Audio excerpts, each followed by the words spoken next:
तारीख थी 2 सितंबर 2023 जब सरकार ने बिना किसी शोर शराबा के एक नोटिफिकेशन जारी करता है और पूर्व राष्ट्रपति रामनाथ कोविंद की अध्यक्षता में एक कमेटी बनाई गई।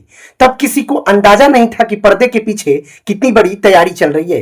फिर आता है 14 मार्च 2024 का दिन, जब राष्ट्रपति भवन में 18,000 से भी ज्यादा पन्नों की एक भारी भरकम रिपोर्ट सौंपी जाती है और देश के सामने एक बहुत बड़ा प्लान आता है, वन नेशन वन इलेक्शन। अब आप सोच रहे होंगे कि ये भाई वन नेशन वन इलेक्शन आखिर है क्या?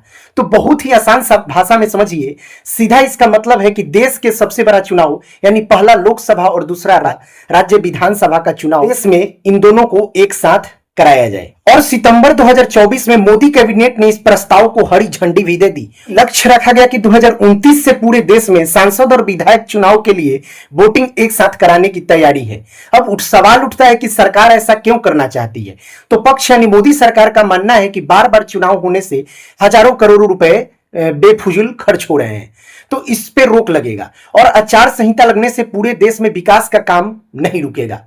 लेकिन मामला यही नहीं ठहरता है। विपक्ष का भी साफ कहना है कि अगर दिल्ली की सरकार और राज्य की सरकार का चुनाव एक साथ हुआ तो देश के बड़े मुद्दे आगे आपके गांव और शहरों के छोटे छोटे कस्बे के मुद्दे दब जाएंगे। सबसे बड़ा सवाल यह है कि क्या यह सच में 2029 से लागू हो पाएगा या सिर्फ कागजों में ही रह जाएगा? आपको क्या लगता है, क्या देश में